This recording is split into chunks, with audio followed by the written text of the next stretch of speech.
श्री संत माधवबुवा संस्थान हर्षद सर्व ग्रामस्थ मंडळीच्या वतीने सर्व तरुणांच्या सहकार्यातून सर्व अबालवृद्ध माता भगिनीच्या सद्भावनेमधून संपन्न होत असलेला हा भव्य दिव्य शिवमहापुराण कथा ज्ञानयज्ञ महोत्सव श्रावण मासाच्या निमित्ताने आयोजित करण्यात आलेला आहे आणि अतिशय सुंदर अशा प्रकारे भगवान शंकराची कथा आपण या ठिकाणी श्रवण करत आहोत। कालच्या कथेमध्ये भगवान शंकरांनी जे अनेक अवतार धारण केले त्यापैकी काही अवतारांचं वर्णन आपण ऐकलं।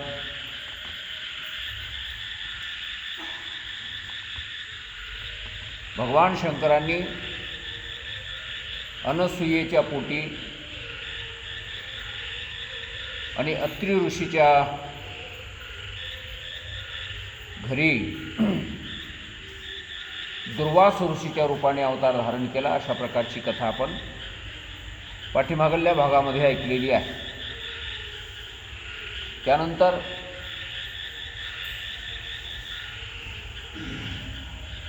भगवान शंकरांनी मारुत्र्यांचाही अवतार धारण केला।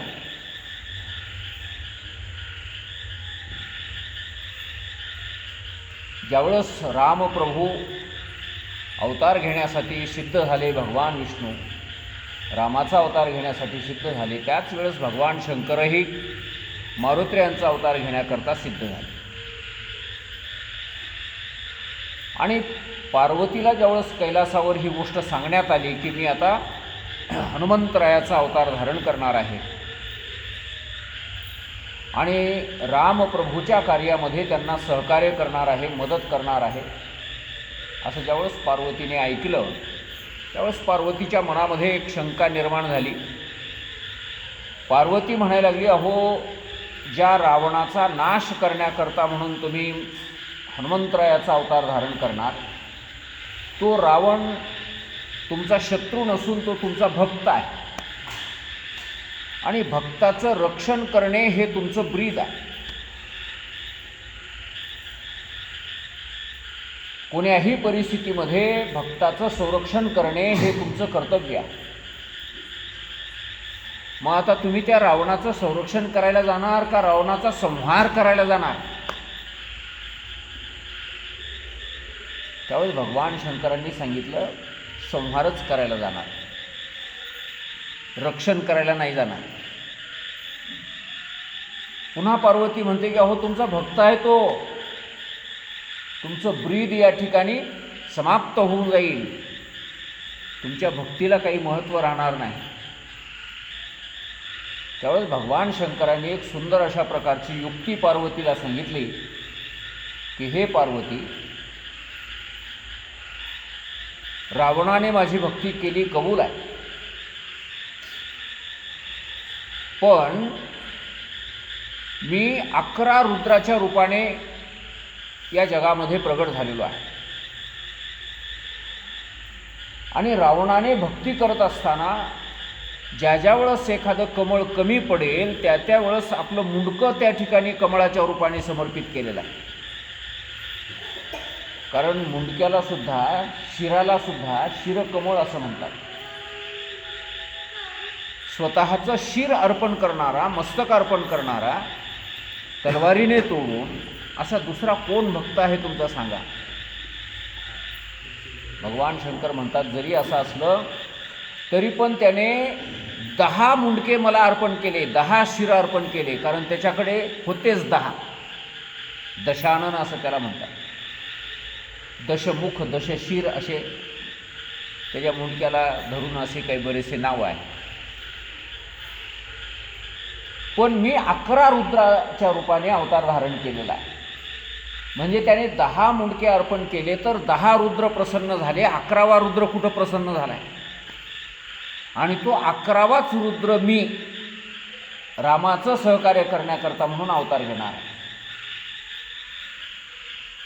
मी त्या भक्तावर अन्याय करण्याकरता जाणार नाही, तर 10 रुद्र त्याला काही करणार नाहीत, पण 11वा जो रुद्र आहे की ज्या 11व्या रुद्राला त्यानं प्रसन्न केलं नाही,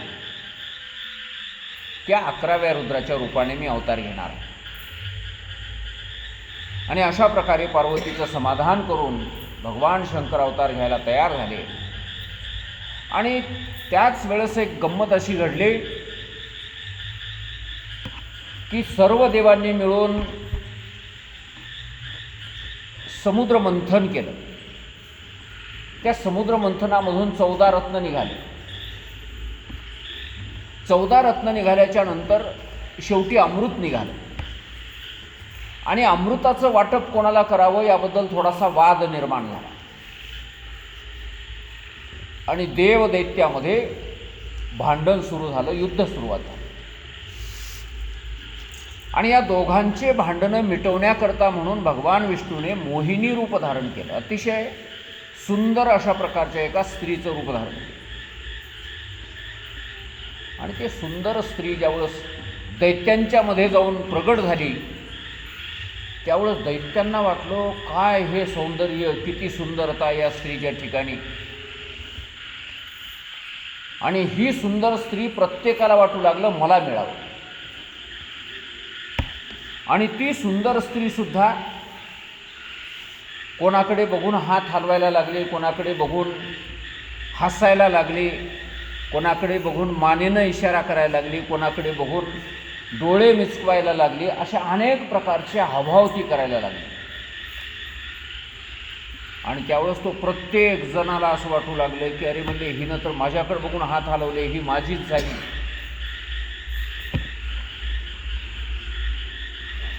तो दुसऱ्याला म्हणायला लागला, माझ्याकडे बघून हिनं हात हलवलेले आहेत, तू हिच्याकडे बघायचं सुद्धा नाही, जर पाहशील तर डोळे काढून हातात देईल. दुसरा म्हणू लागला, जास्त शहाणपणा करू नको, असा लई सुंदर असं काय म्हणले. देवामध्ये दैत्यामध्ये अशा प्रकारची चर्चा व्हायला लागली. दैत्य एकमेकाला म्हणू लागले. ते दैत्य म्हणायला लागला, तुझ्याकडे बघून ती कशाला हसल, लई धड रूप आहे का तुझं, गडू तांब्या कुठला, ढकलून दिलं की घुलत जायचा, आडवान उभा सारखाच. ते मला जास्त शहाणपणाने बोलू नको, तू तर लई सुंदर हास म्हणला, लाईटचा खांब जसा, नुसता उच्च उचच. कोणी म्हणू लागलं, आपल्या आपल्यातच अशा प्रकारच्या खोड्या काढू लागले. कोणी म्हणू लागलं तुझे दात लई नीट आहेत काय, कोणी म्हणू लागलं तुझे डोळे लई नीट आहेत काय, कोणी म्हणू लागलं तुझं नाक तर बघ पसारा कसा झाला त्याचा, वगैरे वगैरे. आणि अशा प्रकारे त्या दैत्यामध्येच भांडणं लागायची वेळ आली. आणि ती मोहिनी म्हणायला लागली, हे पहा, अशा प्रकारे झगडा करू नका, भांडणं करू नका, मी तुमच्यासाठीच आलेली आहे. आणि मी माझ्या हाताने तुम्हाला अमृत वाढलं तर चालेल ना. दैत्य आधीच खुश झालेले. ते म्हणले, अमृतच काय, आम्हाला इंद्रियल वाढ, आवांट वाढ म्हणले, थोडं थोडं आवांटसुद्धा आम्ही तेवढ्याच आनंदाने प्यायला तयार आहोत. आणि अशा प्रकारे आपल्या रूपाला मोहित झालेले हे दैत्य, त्या मोहिनीने सांगितलं, मग असं लाईन धरून पद्धतशीर व्यवस्थित बसा, देव एका बाजूला बसा, आणि दोघांनाही मी अमृत वाढणार आहे. आणि अमृत वाटपाच्या बाबतीत त्या मोहिनीने पुन्हा एकदा त्या दैत्यांना सांगितलं, हे पहा, मी स्त्री आहे आणि स्त्रीवर अशा प्रकारचा भरोसा ठेवू नये असं शास्त्र सांगते. म्हणजे बायावर जास्त भरोसा ठेवायचा नाही, पण हे कथा ऐकत असलेल्या बायावर ठेवायला काही घोर नाही.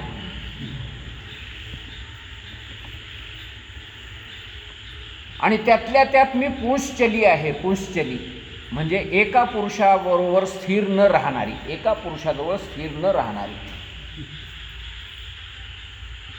आणि अशा बाईवर तर भरोसा ठेवूच नाही, तीच सांगाली स्वतः. ते दैत्य म्हणायला लागले, बरे बघा रे म्हणले, किती खरं बोलणारी बाई आहे म्हणले, आपल्याच तोंडानं माझ्यावर भरोसा ठेवू नको म्हणायला लागली म्हणले, आणि हिच्यावरच भरोसा ठेवायचा म्हणले, ह्याच्याशिवाय आता भरोसा ठेवायची जागा कोणती नाही. असे पागल झालेले ते दैत्य असे लाईन धरून बसले पण जेवायला बसले, अमृत प्यायला बसले. मग कसं बसावं हे तरी कळावं त्यांना. बसले आपले, सकाळी जाऊन माणसं बसतात की नाही, अशा पद्धतीनं बसले. जेवायला कसं बसतात हे माहिती नाही त्यांना. आणि त्यांच्या त्या बसण्यावरूनच या मोहिनीनं समजून घेतलं की हे सगळेच्या सगळेच कोण आहेत, दैत्य आहे, ज्यांना जेवायला बसायची अक्कल नाही. आणि वाढल्याबरोबर लगेच सुरू, पुंडलिक वरदाहनी म्हणणं नाही, सगळं वाढू देणं नाही. मीठ आलं मीठच चाटून खालं, भाजी आली भाजीच चाटून खाली, भात आला भातच खाला, नुकती आली नुकतीच खाली. अरे काय जनावरासारखं जीवन झालं आहे म्हणे माणसं. आणि आजकाल लोक त्याला शहाणं म्हणाले, सुधारित माणसं म्हणायचे, सुशिक्षित. सगळं व्यवस्थित वाढणं होऊ द्या, नंतर देवाचं नाव घ्या, देवाला ते नैवेद्य म्हणून मिळू द्या, नंतर तुम्ही खायला सुरुवात करा. आणि मग मोहिनीने त्यांच्याबरोबर लबाडी करायला सुरुवात केली. कारण तिने ते खरं सांगून टाकलं होतं अगोदर, माझ्यावर भरोसा ठेवू नका, मी काय करील त्याचा भरोसा नाही. आणि मग तिने दारू वाढायला सुरुवात केली, मदिरा वाढायला सुरुवात केली दैत्यांना, आणि अमृत वाढायला सुरुवात केली देवांना. अशा प्रकारे दैत्यांना त्या दैत्यांना अमृत काही मिळू दिलं नाही आणि देवांना मदिरा काही दिली नाही. आणि मदिरा पान केलेले ते दैत्य मस्तीमध्ये असे झुकायला लागले, काहीतरी बडबड करायला लागले, एकमेकाच्याच थट्टा करायला लागले, एकमेकाची तशी गच्ची धरून कालर धरू लागले. तर अशा प्रकारे हे सगळं आपलं कार्य पूर्ण करून देवांना ते अमृत देऊन ती मोहिनी त्या ठिकाणी अंतर्धान झाली. कुठं गेली कोणाला पता नाही. आणि ज्यावेळेस भगवान शंकराला ही गोष्ट कळली की भगवान विष्णूनेच हे मोहिनीचं रूप धारण केलं होतं, त्यावेळेस एकदा एकांतामध्ये पार्वती माता डाव्या बाजूला बसलेली आहे, नंदिकेश्वर महाराज समोर आहेत, आणि एवढ्यात भगवान विष्णूसुद्धा आले त्या ठिकाणी महादेवाला भेटायला. प्रेमभावाने दोघं एकमेकाला भेटायला आले. जैसे हरिहर प्रेम भावे आले खेवा ज्ञानेश्वर महाराजांनी वर्णन केलं आहे. हरी आणि हर जसे प्रेमभावाने एकमेकाला भेटायला यावेत असे ते हरिहर भेटायला आले. दोघांनी एकमेकाला कडकडून मिठी मारली आणि दोघंही जण मांडीला मांडी लावून बसलेले आहे. आणि एवढ्यात सहज बोलता बोलता भगवान शंकरांनी बोलायला सुरुवात केली. म्हणले, भगवान विष्णू भगवान, दैत्यांना मोहित करण्याकरता तुम्ही मोहिनीचं रूप धारण केलं होतं असं मी ऐकलंय. म्हणले, फारच सुंदर धारण केलं होतं म्हणा. असं तरी कसं सुंदर धारण केलं होतं, दाखवा बरं एकदा आम्हाला. भगवान विष्णू म्हणजे जाऊ द्या ना, कशाला तसल्या त्या पुन्हा गोष्टी करायच्या, ते कशाला आठवणी काढायच्या, झालं ते दैत्यापुरतं केलं सरलं. म्हणले, आता पुन्हा पुन्हा मला बाई कशाला व्हायला लावता. भगवान शंकरांनी आग्रह धरला, नाही नाही म्हणले, मला एकदा दाखवाच ते रूप. तुमचे सगळे रूप मी पाहिले पण हे रूप नाही पाहिलं. आणि असे बोलता बोलताच भगवान विष्णूने तिकडून मोहिनीचं रूप धारण करून एका झुडपाच्या आडून भगवान पुढे आले, मोहिनी पुढे आली. इकडं बसलेले जवळ तसेच हात बसलेले, गप्पा मारणं चालूच आहे. आणि तिकडं दुसरंच रूप धारण केलं आणि त्या झुडपाच्या पलीकडून ती मोहिनी आली. एवढी सुंदर महाराज अशी. आता त्या सुंदरतेचं वर्णन आपल्या या आध्यात्मिक कार्यक्रमामध्ये कशाला वर्णन करायचं जास्त. आणि तिची ती सुंदरता पाहिली, महादेव मोहित झाले. पार्वती जवळ बसलेली ध्यानात आलं नाही त्यांच्या. पार्वतीला आपल्या मांडीवरचं ढकलून दिलं बाजूला आणि महादेव उठून तिच्या पाठीमागं लागले. ती हातामध्ये असे फुलं झेलीत आली होती. वारंही सुटलेलं होतं, तिच्या अंगावरचे ते कपडेही उडत होते वाऱ्याने. आणि अशा अवस्थेमध्ये भगवान शंकर जाऊन त्या मोहिनीचा हात पकडणार. पकडलाच समजा ते हात. आणि एवढ्यात ज्या मोहिनीचा हात भगवान शंकराने हातात धरलेला आहे ती मोहिनी भगवान विष्णूच्या रूपाने दिसायला लागली, प्रगट झाली. भगवान विष्णूच प्रगट झाली त्या ठिकाणी.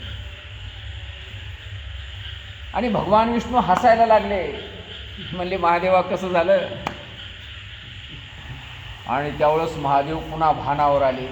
वा वा वा, काय सुंदर रूप धारण केलं तुम्ही. माझी जर ही अवस्था झाली तर त्या दैत्याची काय वाढ झाली असेल. आणि अशा त्या प्रसंगी असं वर्णन आहे की भगवान शंकराची लीला आहे. विष्णू ते साखरच टोकलं तिथे ठेवा, अक्षरच माणसं टाकतात जातात असं ठेवायचं तिथे. आणि त्या प्रसंगामध्ये भगवान शंकराचा वीर्यपात झाला अशा प्रकारचं वर्णन या ठिकाणी केलं आहे. आणि तो जो शक्तिपात आहे तो सप्त ऋषींनी एका पात्रावर धारण केला. आणि सप्त ऋषींनी भगवान शंकराच्या संकेतानुसार ती शक्ती अंजनी मातेच्या कानाच्या द्वारा तिच्या शरीरामध्ये सोडली म्हणे. आणि त्याच वेळेस योगायोगाने इकडे दशरथ राजाच्या घरी यज्ञ पूर्ण झाला. ते यज्ञनारायण प्रगट झाले. ते खिरीचं पात्र घेऊन आले. ते 3 भाग करून वाटायला सांगितले. 3 पत्न्यांना द्यायला सांगितले. मग कैकेयीला द्यायला थोडासा उशीर झाला. कैकेयी रुसून बसली आणि तिच्यासमोरचं ते पात्र उचललं एका घारीने. आणि ती घार उडत उडत आकाशामधून घेऊन जात असताना ऋषमुख पर्वतावर अंजनी माता तप करत आहे. आणि वाऱ्याने त्या घारीला असा झटका दिला आणि वाऱ्याने हासडल्यामुळे त्या घारीच्या तोंडातलं ते पात्र निसटलं. आणि वाऱ्याने हेलकावे खात अंजनीच्या हातामध्ये येऊन पडलं. हातात आल्याबरोबर अंजना मातेनं गिळून टाकले, खाऊन टाकले. आणि त्याचबरोबर मारुत्राय प्रत्यक्ष भगवान शंकरच मारुत्रायाच्या रूपाने अंजनी मातेच्या पोटामध्ये स्थित झाले. आणि अशा प्रकारे योग्य काळ पूर्ण झाल्याच्या नंतर मारुत्रायांचं प्रागट्य झालं. मारुत्राय प्रगट झाले. मारुत्रायांचा जन्म चैत्र शुद्ध पौर्णिमेला आणि रामाचा जन्म चैत्र शुद्ध नवमीला. नवमी ते पौर्णिमा 6 दिवसाचं अंतर आहे. मग आता हे एकाच दिवशी जर यज्ञनारायण प्रगट झाले, एकाच दिवशी जर ते खीर मिळालेली आहे एकाच वेळी, तर मग यांच्या दोघांच्या जन्मामध्ये एवढा अंतर कसा काय निर्माण झाला. तर त्याचं कारण असं आहे की अयोध्येपासून ऋषमुख पर्वतापर्यंत त्या घारीला ते पात्र घेऊन जाण्याकरता 6 दिवसाचा कालावधी लागला. आणि म्हणून मारुतराय 6 दिवसाने रामापेक्षा धाकटे. राम मारुतरायापेक्षा किती दिवसानं वडील? 6 दिवसाचे वडील. पण नवल असं आहे की राम, लक्ष्मण, भरत आणि शत्रुघ्न हे त्या उरलेल्या 2 भागापासून निर्माण झालेले आहे. आणि मारुतराय हे एका पूर्ण भागापासून निर्माण झालेले आहे. म्हणून मारुतराय सगळ्यापेक्षा बलवान आहे. त्यांच्या अंगातल्या शक्तीचं असं वर्णनच करता येत नाही. अतुलित बलधामम असं म्हटलेलं आहे. ज्यांचं बळ कसं आहे, अतुलित आहे, कोणाशीच त्याची तुलना करता येणार नाही. अशा प्रकारचे ते मारुतराय प्रगट झाले. आणि जन्माला आल्याबरोबरच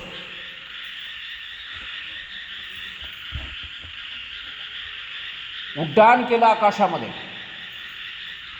आणि आकाशात उड्डाण करून सूर्याला गिळण्याचा प्रयत्न केला.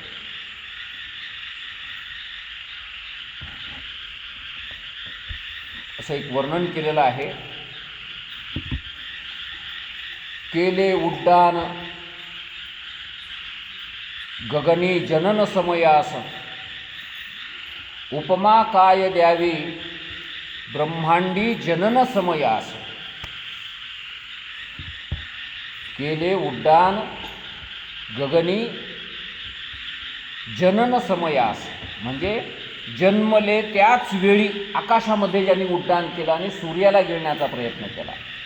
उपमा काय द्यावी, ह्याला दृष्टांत कशाचा द्यावा, उपमा कशाची द्यावी. ब्रह्मांडी जनन जन न समयास म्हणजे या ब्रह्मांडामध्ये मारुतरायासारखा दुसरा कोणीही माणूस झालाच नाही. मग कोणाची उपमा द्यावी? उपमा काय द्यावी ब्रह्मांडी जन न सम यास. या मारुत्र्यासारखा जन म्हणजे माणूस, सम म्हणजे सारखा, न म्हणजे नाही. आता ही मोरोपंताची आर्या आहे.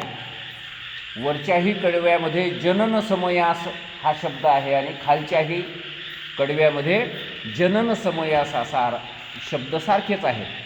पण शब्द जरी सारखे असले तरी त्याचा अर्थ मात्र वेगळा आहे. जनन समयास, जनन समय, जनन समय म्हणजे जन्माची वेळ, आणि जन न सम यास म्हणजे याच्यासारखा जन दुसरा कोणीही नाही, असा दुसरा अर्थ आहे. तर अशा प्रकारे त्या ठिकाणी मग सगळे इंद्रादिक देव जमा झाले. सगळ्यांनी मारुत्र्यांना प्रार्थना केली, विनंती केली आणि मारुत्र्यांना अनेक प्रकारचे वरदान दिले आणि मारुत्र्यांना पुन्हा जमिनीवर पाठवून दिलं. आणि मारुत्र्या ज्यावेळेस परत आले अंजनीच्या जवळ, त्यावेळेस अंजनी मातेला सांगितलं की अशा प्रकारे ह्या सूर्याला फळ समजून मी आकाशामध्ये उड्डाण केलं तर ते सूर्य निघाला, मला माहितीच नाही तो सूर्य आहे, आणि त्यालाच मी गिळण्याचा प्रयत्न केला. हे सगळ्या देव लोकांनी येऊन मला अशा प्रकारे अनेक वरदान दिले आणि मला खाली पाठवलं. आणि त्यावेळेस अंजनी मातेनं सांगितलं की बाळा, ज्या सूर्याला तू गिळायला गेला होतास ना, तो सूर्य फार मोठे विद्वान आहेत, त्यांच्यासारखं ज्ञान जगात कोणाकडे नाही, आणि म्हणून तू गुरु म्हणून त्यांचा स्वीकार कर, त्यांच्याकडून विद्या ग्रहण कर. आणि मातेच्या सांगण्यानुसार मारुतीराय पुन्हा एकदा सूर्याकडे गेले आणि सूर्याला म्हणायला लागले की मला तुमच्याकडच्या विद्या पाहिजे आहे, तुम्ही मला विद्या शिकवा, तुम्हाला मी गुरु म्हणून स्वीकारलेला आहे, माझ्या आईनं तसं सांगितलेलं आहे. सूर्य भगवंताने सांगितलं, बाबा मी काही एका जाग्यावर थांबणारा माणूस नाही, रोज मला फिरावं लागतंय, आणि फिरणारा माणूस एका ठिकाणी बसून कसं काय पाठ सांगेल, कसा काय विद्या शिकवेल. शिकविणारा माणूस आणि शिकणारा दोघं एका ठिकाणी स्थिर असले पाहिजे, नाहीतर आज इथं उद्या तिथं परवा तिथं असा फिरणारा माणूस कसं काय विद्यार्थ्यांना शिकवू शकतो. म्हणून मला नाही शिकवता येणार. म्हणजे जरी माझ्याकडे सगळ्या विद्या असल्या तरी पण माझ्याकडे स्थिरता नसल्यामुळे, मला फिरावं लागत असल्यामुळे मला त्या विद्या तुम्हाला शिकवता येणार नाही. मारुत्र्या म्हणायला लागले, मी फिरतो ना तुमच्यासोबत, तुम्ही जसे फिरता तसं मीही फिरतो म्हणले तुमच्यासोबत, मग सांगायला काय हरकत आहे.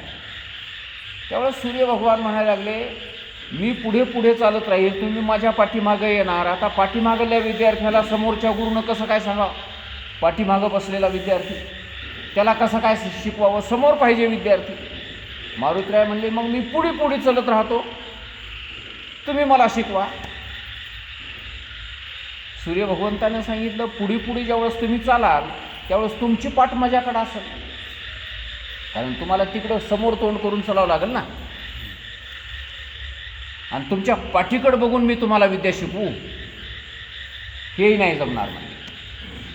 त्यावेळेस पुन्हा मारुतीरायाने सांगितलं, मी उलटं चालतो म्हणले, उलटं म्हणजे तुमच्याकडं तोंड करतो आणि पाठीमागे सरकत राहतो, म्हणजे आपले दोघांचे तोंड आमनेसामने होतील, आणि आमनेसामने झाल्याच्या नंतर तुम्ही मला त्या विद्या शिकवा, काय हरकत नाही.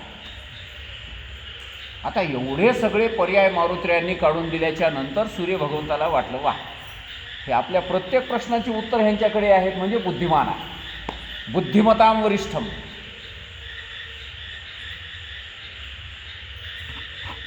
आणि मारुतीरायांना सांगितलं, ठीक आहे, तुम्हाला मी विद्या शिकवतो. आणि अशा प्रकारे 5 विद्या शिकवल्या. आणि नंतर म्हणायला लागले की पुढच्या राहिलेल्या ज्या 4 विद्या आहेत, 9 विद्या मी तुम्हाला शिकवणार आहे, पुढच्या राहिलेल्या 4 विद्या तुम्हाला शिकवण्याकरता तुम्हाला लग्न करावं लागेल.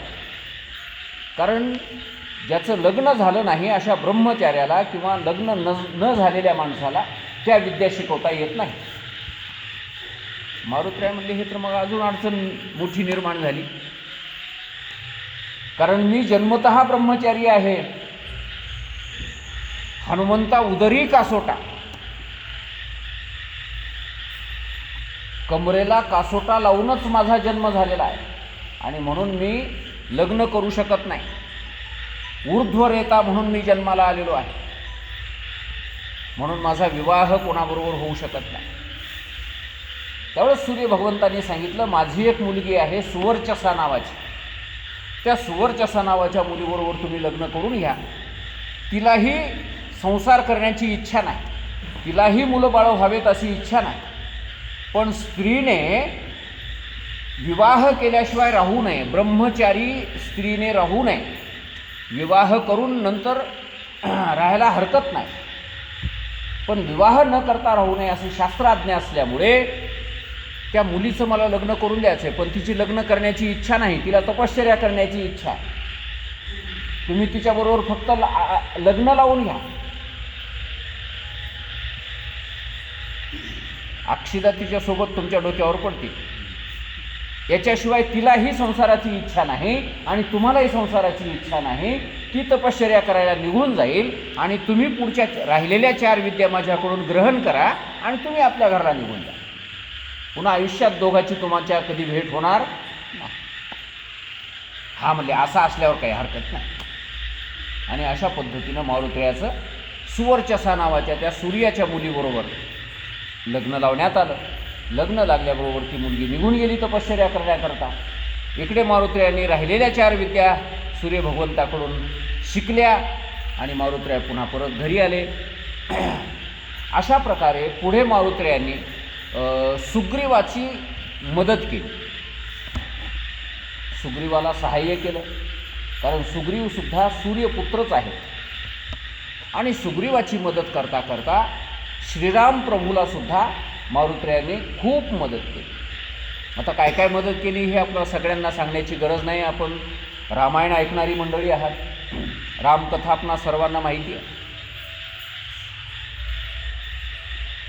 रामायणामधून मारुत्रयाला जर बाजूला काढलं तर रामायणात काही मजा राहणार नाही. जसं माणसाच्या चेहऱ्यावरून नाक बाजूला काढावं, त्या चेहऱ्यात काही मजा राहते का? काही राहत नाही महाराज.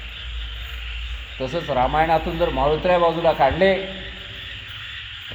तर रामायणच राहणार नाही. अशी महत्त्वाची भूमिका रामकार्यासाठी मारुत्रयांनी निभावली आणि अजूनही ते चिरंजीव या स्वरूपाने या पृथ्वी तलावर अवस्थित आहेत. ज्या ज्या ठिकाणी रामकथा होते, ज्या ज्या ठिकाणी रामाचं चरित्र सांगितलं जातं, त्या त्या ठिकाणी मारुत्रया अवश्य येतात असं ग्रंथामध्ये शास्त्रामध्ये वर्णन करण्यात आलेलं आहे. तर अशा प्रकारे हा मारुत्रयांचा अवतार म्हणजेच कोणाचा अवतार आहे? भगवान शंकराचा अवतार. आणि या भगवान शंकराच्या अवताराच्या नंतर गणेश्वरांनी नंदीश्वरांनी सनतकुमारांना पिप्पलाद नावाचा एक अवतार महादेवांनी घेतला, त्या अवताराबद्दल सांगायला सुरुवात केली. हा पिप्पलाद नावाचा अवतार ऐकण्याच्या अगोदर थोडीशी पूर्वकथा ऐकण्याची गरज आहे. एकदा इंद्रदेव आणि त्यांचे गुरु बृहस्पती यांच्यामध्ये काही थोडंसं वाकडं आलं, गुरु शिष्यामध्ये थोडंसं वाकडं आलं. कारण इंद्रदेव हा काहीतरी ते रंभा उर्वशीचं नृत्य करण्यामध्ये बघण्यामध्ये असा तल्लीन झालेला आणि एवढ्यात ते बृहस्पती गुरु घरला आले. गुरुला पाहून न पाहिल्यासारखं केलं, कारण हे नाचगाणं बघण्यामध्ये रंगलेले होते. आणि याचा राग गुरुला आला की मी प्रत्यक्ष आलोय समोर आणि हा नाचगाणे बघण्यामध्ये मशगूल आहे. आणि जसे आले तसे ते गुरु निघून गेले आणि इंद्रदेवाचं कोणतंही काम ते करायला तयार नाही. त्यावेळेस इंद्रदेवाला वाटलं आपलं यज्ञकार्य वगैरे हे करायचं आता कोणाला करावं. तर त्वष्टा नावाचा जो एक प्रजापती होता, त्या प्रजापतीचा एक मुलगा होता विश्वरूप नावाचा. ते नावं ध्यानात ठेवीत चला. त्वष्ट्याच्या मुलाचं नाव काय? विश्वरूप. हा विश्वरूप सर्व वेदामध्ये प्रवीण होता, पण त्याला 3 मुंडके होते असं वर्णन आहे. तो एका तोंडाने मदिरापान करायचा, एका तोंडाने वेदातले मंत्र म्हणायचा आणि एका तोंडाने अमृतपान करायचा. इंद्रदेवाला कोणीतरी सांगितले की व त्याच्याशिवाय आता दुसरा ज्ञानी या जगामध्ये मोठा कोणीच नाही, आणि त्यावेळेस त्याला गुरु म्हणून स्वीकारलं. गंमत अशी झाली की त्याची माय होती दैत्य कुळाची आणि पिता बाप होता देवकुळाचा. मग आता मामाच्या कडच्या लोकांनाही कल्याण व्हावं अशी त्याची इच्छा होती. आपल्या माईचे जे नाते आहेत त्यांचंही कल्याण व्हावं, भलं व्हावं. आणि म्हणून तो इंद्रदेवाय स्वाहा म्हणता म्हणता आपल्या मामाचंही मध्येच नाव घेऊ लागला, दैत्याचेही नावं घेऊ लागला. हिरण्यकशिपुवे स्वाहा असं म्हणून आहुती टाकू लागला. हे इंद्रदेवाला ज्यावेळेस कळलं त्यावेळेस इंद्रदेवाला त्याचा राग आला. म्हणले हे आमच्याही नावानं आहुती यज्ञामध्ये टाकायला आहे, त्या दैत्याच्याही नावानं टाकायला आहे. दैत्याला याच्या योगाने बळ मिळालं. आणि इंद्रदेवाला क्रोध आल्यामुळे इंद्रदेवाने काय केलं, त्याचा शिरच्छेद केला. आता ब्राह्मणाचा शिरच्छेद केला म्हणजे ब्रह्महत्या लागली त्या इंद्रदेवाला. आणि ती ब्रह्महत्या इंद्रदेवाच्या पाठीमागे लागली. इंद्रदेवाचा पिच्छाच सोडायला तयार नाही. ब्रह्महत्या फार भयंकर. इंद्रदेव सगळ्याकडे गेला पण कोणीच त्याला आश्रय द्यायला तयार नाही. शेवटी या पृथ्वीनं त्या ब्रह्महत्येचा 4 भाग आपल्या अंगावर घेतला. पाण्याने 4 हिस्सा 25% भाग आपल्या अंगावर घेतला. झाडाने वृक्षांनी 25% हिस्सा आपल्या अंगावर घेतला. आणि स्त्रियांनी 25% हिस्सा आपल्या अंगावर घेतला.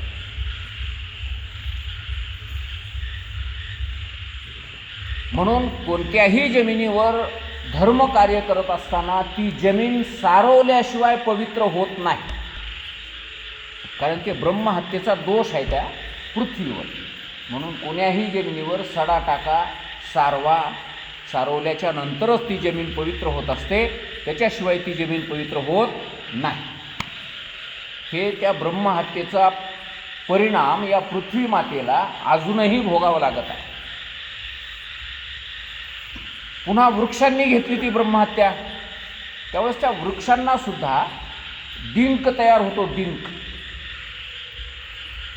ते ब्रह्महत्याच त्या डिंकाच्या रूपाने वृक्षातून बाहेर पडत असते. आणि म्हणून झाडाला येणारा जो डिंक आहे, वृक्षाला येणारा डिंक, तो पुरुषांनी खाऊ नये, महिलांनी खायला हरकत नाही असं शास्त्रामध्ये वर्णन आहे. डिंकाचे लाडू करतात, ते बायानं खायचे, गड्यानं खायचे नाही. त्यानंतर पाण्याने घेतली होती, जलाने घेतली होती ती ब्रह्महत्या. तर पाण्यावर फेस येतो, हे ते ब्रह्महत्याच त्या फेसाच्या रूपाने प्रगट होत असते. आणि म्हणून फेस आलेलं पाणी कोण्याही कार्याला, धार्मिक कार्याला वापरण्यात येत नाही. आता राहिल्या स्त्रिया, बायांनाही ती ब्रह्महत्या 25% घ्यावी लागली. आणि म्हणून त्या स्त्रियांनासुद्धा मासिक धर्माच्या रूपाने ती ब्रह्महत्या बघायला मिळते. 4 दिवस त्या ब्रह्महत्येचा परिणाम त्या स्त्रियांना भोगायला मिळतो. आणि अशा प्रकारे इंद्रदेव त्या ब्रह्महत्येच्या पातकातून काय झाला, मोकळा झाला. आता इकडे हा त्वष्टा जो आहे, या त्वष्ट्याला इंद्रदेवाचा क्रोध निर्माण झाला. आणि त्वष्ट्याने एक यज्ञ करायला सुरुवात केली. त्वष्टा म्हणजे कोण लक्षात आले की आता तुमच्या? त्या विश्वरूपाचा बाप, म्हणजे ज्याचं मुंडकं इंद्रदेवानं तोडलं त्याचा बाप त्वष्टा. त्याचं म्हणणं गुरु म्हणून करून घेऊन गेला, त्याला यज्ञ करायला लावला आणि माझ्या पोराचं मुंडकं तोडलं याला. म्हणून त्या त्वष्ट्याने एक दुसरा यज्ञ करायला सुरुवात केली. आणि त्या यज्ञामध्ये असे ऋषी बोलविले की ज्या ऋषींना इंद्रदेवाला मारणारं पोरग जन्माला घालता येते, अशा प्रकारच्या मंत्राचं ज्ञान आहे. आणि ते ऋषी त्या ठिकाणी यज्ञ करायला आले. आणि यज्ञ करत असताना, ती आहुती टाकत असताना, इंद्र शत्रूर विवर्धस्व अशा प्रकारचा तो मंत्र आहे. इंद्राचा शत्रू वृद्धिंगत हो, इंद्र शत्रूर विवर्धस्व, अशा प्रकारे ते म्हणू लागले ना, आहुती टाकू लागले, असं म्हणू लागले, आहुती टाकू लागले. मंत्राच्या अक्षरात काही चूक झाली नाही, फक्त स्वर चुकला त्यांचा, स्वर. म्हणजे ज्या स्वरामध्ये इंद्र हा शब्द उच्चारण करायचा त्या स्वरामध्ये उच्चारण करता आला नाही, आणि शत्रू हा शब्द ज्या स्वरामध्ये उच्चारण करायला पाहिजे त्या स्वरामध्ये तो शत्रू शब्द उच्चारण करता आला नाही. उलटं झालं, ज्या स्वरामध्ये इंद्र शब्द उच्चारण करायला पाहिजे त्या स्वरामध्ये शत्रू शब्द उच्चारण करू लागले, आणि शत्रू शब्द ज्या स्वरात उच्चारण करायला पाहिजे त्या स्वरामध्ये इंद्र शब्दाचा उच्चार करू लागले. आणि नुसत्या स्वराच्या अपराधामुळे इंद्राला मारणारं पोरग जन्माला येण्याच्या ऐवजी इंद्र ज्याला मारील असं पोरग जन्माला आलं. हे लक्षात आले का? इंद्राला मारणारं पोरग जन्माला येण्याच्या ऐवजी इंद्र ज्याला मारील अशा प्रकारचं पोरग जन्माला आलं. म्हणजे आता ह्याही पोराला कोण मारणार? इंद्रच मारणार. कशामुळे झालं हे? नुसता स्वराचा अपराध. स्वरामध्ये एवढी ताकद आहे. बघा ना, आपल्याकडे जर समजा एखाद्याला आपल्या घरी जेवायला बोलवायचं असेल तर नम्र शब्दामध्ये, हलक्या आवाजात, कमी स्वरामध्ये त्याला बोललं तर ती विनंती झाली, आमच्या घरी जेवायला या बरं काय, आल्याशिवाय राहू नका हो, अशा प्रकारे हे काय झाली, विनंती झाली. आणि हेच शब्द जर समजा वरच्या स्वरात म्हणले, आमच्या घरी जेवायला या, आता कसं झालं? हे विनंती झाली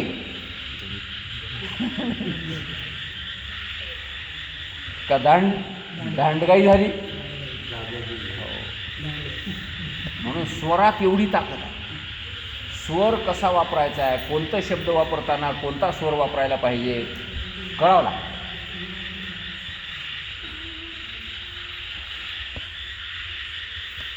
आणि मग तो वृत्रासूर जन्माला आला, असुर जन्माला आला. त्या यज्ञामधून एक असुर प्रगट झाला, जन्माला आला. त्यावेळेस त्याच्या अंगात एवढी बलाढ्य शक्ती होती की विचारता कामा नये. आणि त्या असुराने जन्माला आल्याच्या नंतर बापाच्या पुढे हात जोडले आणि विनंती केली की म्हणले, मला का निर्माण केलं, माझा जन्माला येण्याचा उद्देश काय, माझं काम काय आहे हे सांगा.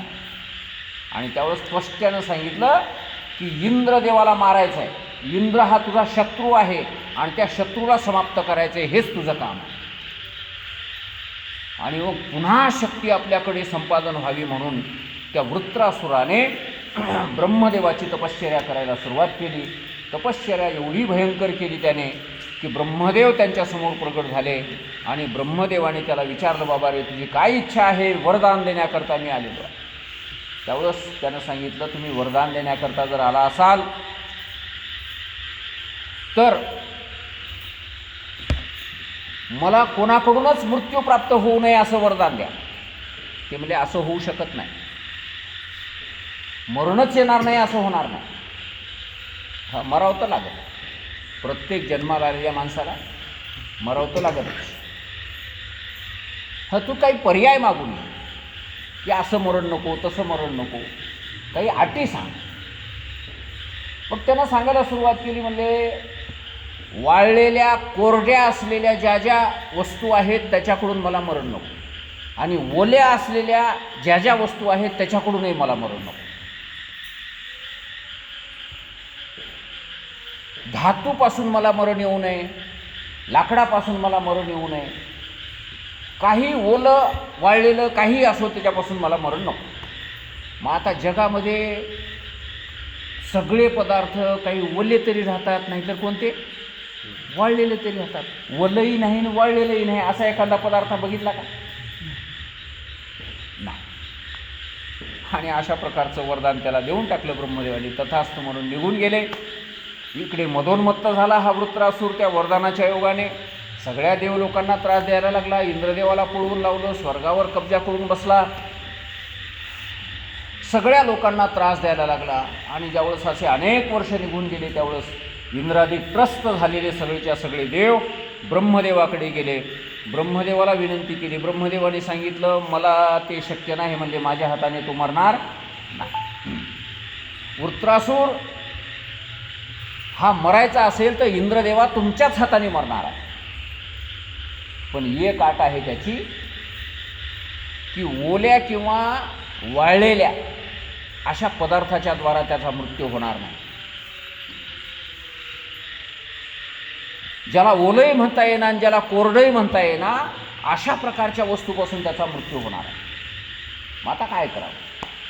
तर ब्रह्मदेवानं सांगितलं की दधीची नावाचे एक ऋषी आहे आणि भगवान शंकराकडून त्यांना वरदान मिळालेलं आहे की तुमची हाडं वज्रासारखे कठोर बनतील आणि ते आता सध्या जिवंत आहे. त्यांना जाऊन तुम्ही त्यांची हाडं मागा. त्यांनी जर तुम्हाला ते हाडं दिले तर त्या हाडापासून वज्र तयार करा आणि त्या वज्राच्या द्वारा त्या वृत्रासुराला मारा. अशा प्रकारची युक्ती ब्रह्मदेवाने सांगितली. आणि मग हे इंद्रादिक सगळेच्या सगळे देव त्या दधीची ऋषीकडे गेले. काय हिंमत असेल यांची बघा. त्या दधीची ऋषीला जिवंत असतानाच म्हणायला लागले, तुमची हाडं आम्हाला दान द्या. आता हाडं जिवंत माणसाला कसे काय दान देता येतील? व मेल्यावर घेऊन जा, काही अडचण नाही.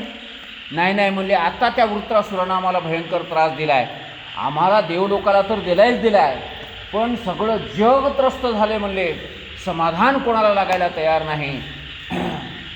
ऋषी मुनी ब्राह्मण माणसं सगळ्यांना तो त्रास द्यायला लागलेला आहे आणि जगाचा त्रास मिटवण्याचं श्रेय तुम्हाला मिळणार.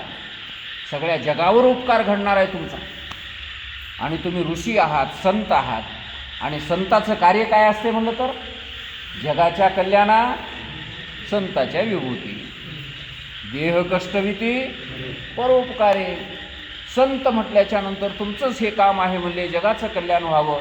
आणि जगाचं कल्याण करण्याकरता तुम्हाला स्वतःला जरी मरावं लागत असलं तरी पण ते जगाच्या कल्याणासाठी मरणं आहे. तुम्हाला काही वाईट गती प्राप्त होणार नाही, तुम्हाला ऊर्ध्वगती प्राप्त होईल, भगवंताचं सान्निध्य तुम्हाला प्राप्त होईल, शिवलोकाची तुम्हाला प्राप्ती होईल. अशा प्रकारे गोड गोड बोलून त्या दधीची ऋषीला तयार केलं. त्या दधीची ऋषीची एक पत्नी होती, सुवर्चा नाव होतं तिचं. आणि तिला सांगितलं की तू म्हणले आश्रमाच्या बाहेर जा, कारण तुला हे सगळं दृश्य पाहता येणार नाही. नवरा आपला डोळ्याने मेलेला तुला काही पाहणं होणार नाही. आणि अशा प्रकारे त्या सुवर्चेला दुसऱ्या कोण्यातरी ऋषीच्या आश्रमामध्ये पाठवून दिलं. आणि दधीची ऋषींनी सांगितलं की मी इथं महादेवाचं ध्यान करत बसतो आणि मला समाधी लागली की तुम्ही माझ्या शिरच्छेद करा आणि माझे काय पाहिजे ते हाडं घेऊन जा. आणि अशा प्रकारे दधीची ऋषींनी लोक उपकारासाठी म्हणून, जगत कल्याणासाठी म्हणून जिवंतपणे आपली हाडं द्यायला तयार झाले. समाधी लावून बसले, भगवान शंकराचं ध्यान करायला लागले. आणि भगवान शंकराचं ध्यान करता करता ज्यावेळेस त्या भगवान शंकराच्या स्वरूपाशी तन्मयता प्राप्त झाली, एकरूपता प्राप्त झाली, त्यावेळेस या इंद्रदेवाने आपल्या हातातल्या धारदार शस्त्राने दधीची ऋषीचं शिरच्छेद केला. आणि ते शिरच्छेद केल्याच्या नंतर मुंडकं एका बाजूला, धड एका बाजूला पडलं. मग स्वर्गातल्या त्या कामधेनू गाईला, सुरभी नावाच्या त्या गाईला बोलावलं आणि तिला सांगितलं की यांच्या शरीरावरचं हे सगळं त्वचा, मांस जे काही असेल हे सगळं चाटून बाजूला करा आणि चक्क निर्मळ असे हाडं आम्हाला मिळाले, असं आम्हाला करून द्या. त्यावेळेस त्या गाईनं चाटून चाटून चाटून त्याचं शरीर सगळं कोरडं करून टाकलं आणि निव्वळ मग ते हाडं राहिले पांढरे शिपट. आणि पाठीच्या कण्यापासून हे कमरेपासून ते मानेपर्यंत हा जो मणका आहे, पाठीचा कणा आहे, या कण्यापासून वज्र नावाचे शस्त्र विश्वकर्म्याला तयार करायला सांगितलं. आणि बाकी इतरही हाडापासून वेगवेगळ्या प्रकारचे शस्त्र तयार करण्यात आले. आणि अशा प्रकारचं ते वज्र हातामध्ये घेऊन इंद्रदेव एका समुद्राच्या काठावर गेला. आणि त्या समुद्राच्या काठावर गेल्याच्या नंतर त्या समुद्रावर भला खूप मोठा असा फेस आलेला त्याला दिसला. आता पाण्यावरचा जो फेस असतो तो कोरडा असतो की ओला असतो सांगा?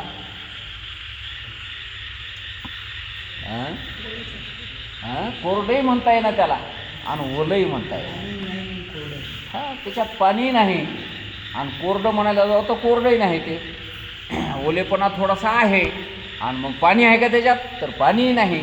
अशा प्रकारच्या त्या फेसामध्ये ते वज्र बुडवलं आणि त्या वज्राच्या द्वारा इंद्रदेवाने त्या वृत्रासुराला मारून टाकलं. अशा प्रकारे वृत्रासूर मेल्याच्या नंतर हे केवढा मोठा त्याग त्या दधीची ऋषीचा बघा ना. नांदेडमध्ये आपल्या त्या बसस्टँडवरून ते वरून दादऱ्यावरून पलीकडे जात असताना शिवाजीनगर अलीकडच्या त्या चौकामध्ये एक बोर्ड लावलेला आहे. त्या बोर्डावर लिहिलेलं आहे महर्षी दधीची चौक किंवा मार्ग असं काहीतरी. तर ते बघितल्यावर मला बरं वाटलं की बाबा कोण्यातरी शहाण्या माणसानं हे बोर्ड दधीची ऋषीच्या नावाने इथं लावलेलं आहे. ज्या ऋषींनी सगळ्या जगाचं कल्याण व्हावं म्हणून आपलं शरीर दान दिलं, आपली हाडंसुद्धा दान दिले, धन्य आहेत ते ऋषी.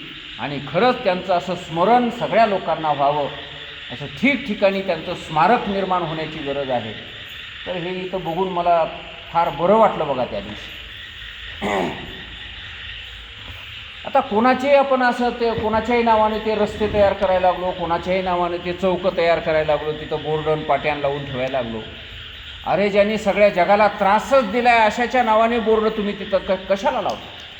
काहीतरी जगावर उपकार ज्या लोकांनी केलेले आहेत त्यांच्या नावाने लोकांना आठवण होऊ दे त्या बोर्डाकडे बघताना, त्यांच्या त्यागाचं स्मरण घडू द्या लोकांना.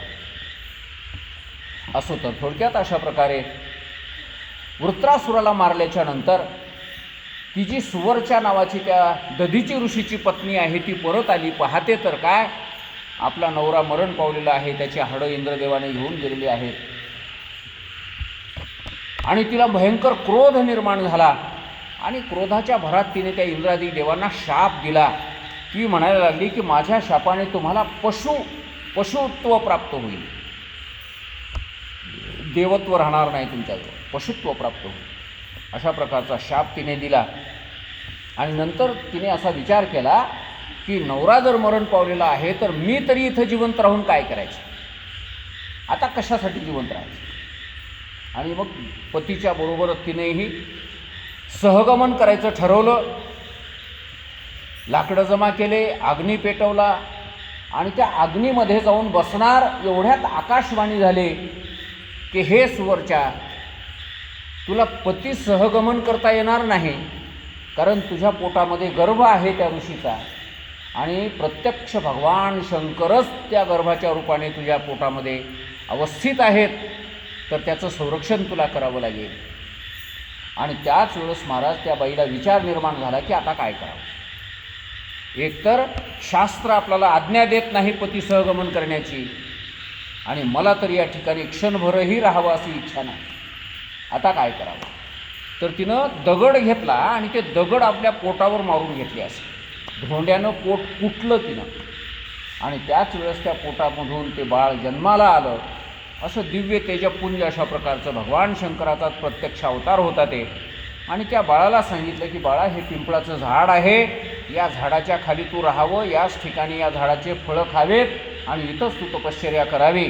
अशा प्रकारचं त्या माईनं लेकराला सांगून ती त्या पेटवलेल्या चितेवर जाऊन बसली आणि पतीसह तिनं गमन केलं. मग इकडे हे पिप्पलाद नावाचे मुनी, त्यांचे ते पिंपळाच्या झाडाचे फळं खाण्यामुळे त्यांचं नाव पिप्पलाद असं पडलं. पिप्पल म्हणजे पिपळाचे फळं आणि आद म्हणजे खाणे, पिप्पलाद. तर अशा प्रकारे पिप्पलाद नावाचे ऋषी त्या ठिकाणी खूप मोठी त्यांनी तपश्चर्या केली. आणि त्या पिप्पलाद नावाच्या ऋषींनी अनरण्य नावाच्या राजाची मुलगी पद्मा हिच्याबरोबर लग्न केलं. हा अनरण्य राजा कोण होता, तर रामाच्या पूर्वी जे अनेक त्यांचे वंशज झाले रामाचे, रामाचा बाप दशरथ, दशरथाचा बाप आजराजा, आजराजाचा दिलीप, दिलीपाचा रघु, रघुचा, अशी ही मागं परंपरा जाता जाता 69वा वंश म्हणजे रामाचा. ब्रह्मदेवापासून 69व्या पिढीमध्ये रामाचा जन्म, रामाचा अवतार झालेला आहे. आणि हा अनरण्य नावाचा राजा जो आहे हा 43व्या पिढीमध्ये जन्माला आलेला आहे. म्हणजे आता रामाच्या पाठीमागं किती पिढ्या आहेत हे विचार करा. ब्रह्मदेवापासून 43व्या पिढीमध्ये अनरण्य नावाचा राजा आणि तिथून पुढे 69व्या पिढीमध्ये रामाचा अवतार झाला. या अनरण्य नावाच्या राजाला रावणाने मारलं अशी कथा असो. म्हणजे त्या काळात रावण होता तेव्हापासून रामाचा अवतार होईपर्यंत, म्हणजे रावणाला खूप मोठं आयुष्य होतं. असो, सोडा विषय तो, ती कथाभाग वेगळी आहे. तर त्या अनरण्य नावाच्या राजाची मुलगी पद्मा नावाची या पिप्पलाद ऋषींनी तिला प्राप्त करून घेतलं, तिच्याबरोबर विवाह केला आणि 10 मुलं त्यांना झाले आणि त्यांच्यासारखेच ते महात्मा झाले. आणि या पिप्पलाद नावाच्या मुनींनी शनिदेवाला एक अशा प्रकारचं नियम घालून दिला की ज्याचं वय 16 वर्ष झालं नाही अशा लेकराला तू त्रास द्यायचा नाही, जरी त्याच्या राशीला शनी आला. लहान लेकराच्याही राशीला शनी येतो, जन्मल्याबरोबर काही काही लेकरं शनी लागूनच जन्माला येतात. पण त्या पिप्पलाद नावाच्या ऋषींनी सांगितलं की 16 वर्षापर्यंत शनीचा त्रास त्या लेकराला होता कामा नये, आणि जर झाला तर शनी तुझं भस्म होऊन जाईल, अशा प्रकारचं धाक त्या शनीला दाखवून ठेवलेला आहे. तर अशा प्रकारे पिप्पलाद नावाच्या ऋषीचं सुंदर चरित्र या ठिकाणी वर्णन केलेलं आहे.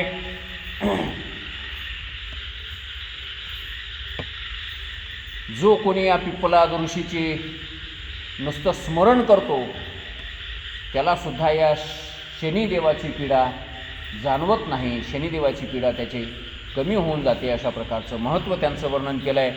आणि ही कथा जो कोणी ऐकतो ना त्यालासुद्धा कुग्रहजनित दोषांचा काही अशी पीडा होणार नाही, सर्व मनोरथ त्यांचे पूर्ण होतील. अशा प्रकारची ही कथा या ठिकाणी सुंदर सांगण्यात आलेली आहे. आणि यानंतर द्विजेश्वर नावाचा अवतार भगवान शंकरांनी धारण केला, त्याचीही कथा या ठिकाणी खूप सुंदर अशा प्रकारे वर्णन करण्यात आलेली आहे. थोडक्यात हे द्विजेश्वर कोण आहेत?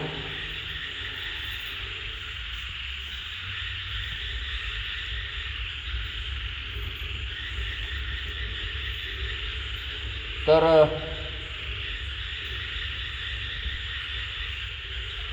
एक राजा चंद्रांगद नावाचे एक राजा होते आणि सीमंतिनी नावाची त्यांची मुलगी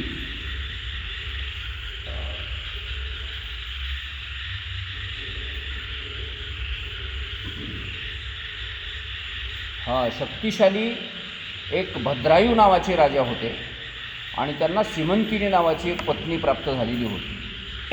हे भद्रायू नावाचे राजा आपल्या धर्मपत्नीला सोबत घेऊन एका अरण्यामध्ये विहार करायला गेले असता यांची परीक्षा धर्माबद्दल हे किती निष्ठेनं राहू शकतात याची परीक्षा बघण्याकरता प्रत्यक्ष भगवान शंकरांनीच एका ब्राह्मणाचं रूप धारण केलं. पार्वतीला एक ब्राह्मणी व्हायला सांगितलं, ब्राह्मणाची पत्नी व्हायला सांगितलं. आणि अशा प्रकारचे हे दोघंजणं त्या अरण्यामध्ये गेले आणि तिथं एक मायेच्या द्वारा एक वाघ तयार केला भगवान शंकरांनी आपल्या लीलेनं. आणि ह्या ब्राह्मण दाम्पत्याच्या पाठीमागे तो वाघ लागला आहे अशा प्रकारचं एक दृश्य तिथं तयार केलं. ब्राह्मण आणि ते ब्राह्मणाची पत्नी पुढे पुढे पळायला लागलेली आहे, पाठीमागे वाघ येतो आहे आणि त्याच ठिकाणी हे भद्रायू नावाचा राजा आहे आणि त्याची पत्नी आहे. यांच्याकडे ते धावत आले आणि यांना म्हणायला लागले, आमचं रक्षण करा, तुम्ही राजा आहात, आम्ही ब्राह्मण आहोत आणि ब्राह्मणाचं रक्षण करणं हे राजाचं कर्तव्य आहे. अशा प्रकारे म्हणून ते दोघेही जण पती पत्नी भद्रायू राजाकडे आले. भद्रायू राजाने सुद्धा आपलं ते धनुष्यबाण वगैरे सरसावला असा आणि नेम धरून त्या वाघाला मारायला लागले. पण गंमत अशी झाली की त्या वाघाला काही किती बाण मारले तरी काही त्रास व्हायला तयार नाही. शेवटी त्या वाघाने ब्राह्मणाच्या पत्नीला पकडलं आणि पकडून तो घेऊन जायला लागला. जाता जाताही अनेक बाण सोडले पण त्या वाघावर त्याचा काही परिणाम झाला नाही. शेवटी तो ब्राह्मण त्या राजाला शिव्या द्यायला लागला, दोष वर्णन करायला लागला. तुझ्या क्षत्रियत्वाचा धिक्कार असो, कशाला राजा झालास, ब्राह्मणाचं संरक्षण होत नाही, ब्राह्मणाच्या पत्नीचं संरक्षण होत नाही, कशाला राजा व्हावं वगैरे वगैरे असं म्हणायला लागला. आणि त्यावेळेस तो राजा म्हणला की बाबा ठीक आहे, मी अपराधी आहे, तुझं संरक्षण करू शकलो नाही, माझ्या बाणात आज काय झालं कोणास ठाऊक, ताकद राहिली नाही, माझी वीरश्री कुठं गेली काही पता नाही, त्या वाघावर एकाही बाणाचा परिणाम कसा काय झाला नाही मलाही नवल वाटतंय, पण आता त्याचा नाविलाज आहे, मला क्षमा करतो आणि तुला काय पाहिजे ते मला सांग, मी तुझ्या सर्व इच्छा पूर्ण करतो. त्यावेळेस त्या महादेव जे ब्राह्मण रूप धारण केलं होतं त्यांनी बोलायला सुरुवात केली. ते म्हणायला लागले, हे बघ राजा, तुझ्या या अशा वागण्यामुळं माझी पत्नी वाघ घेऊन गेला, माझी एकच मागणी आहे, एक तर माझी पत्नी दे मला, नाहीतर तुझी पत्नी मला दे. आता कोण असा जगामधला पुरुष आहे सांगा की आपली पत्नी त्याला देणारा. पण त्या राजानं सांगितलं की क्षत्रियाचं कर्तव्य आहे, राजाचं कर्तव्य आहे ब्राह्मणाचं, आपल्या प्रजेचं रक्षण करणे, ब्राह्मणाचं रक्षण करणे, स्त्रियांचं रक्षण करणे, ते मला जमलं नाही, तर त्याच्यासाठी मला हा एवढा त्याग करावाच लागेल, कारण मी क्षत्रिय आहे, राजा आहे, या ब्राह्मणाची इच्छा मला पूर्ण करणं भाग आहे. आणि म्हणून त्याने सांगितलं ठीक आहे, काही हरकत नाही, माझी पत्नी मी तुला दिली. आणि माझी पत्नी मी तुला दिली असं म्हटल्याबरोबर त्या ब्राह्मणाच्या रूपामधून प्रत्यक्ष भगवान शंकर प्रगट झाले आणि म्हणायला लागले, वा वा राजा, तुझ्या मनातलं धैर्य, तुझ्या मनामधली उदारता आणि तुझ्या मनामध्ये हे शरणागताचं रक्षण करण्याची जी प्रवृत्ती आहे ते पाहून मी प्रसन्न झालेलो आहे आणि तुझ्याकरताच या ठिकाणी मी हा अवतार धारण केलेला आहे.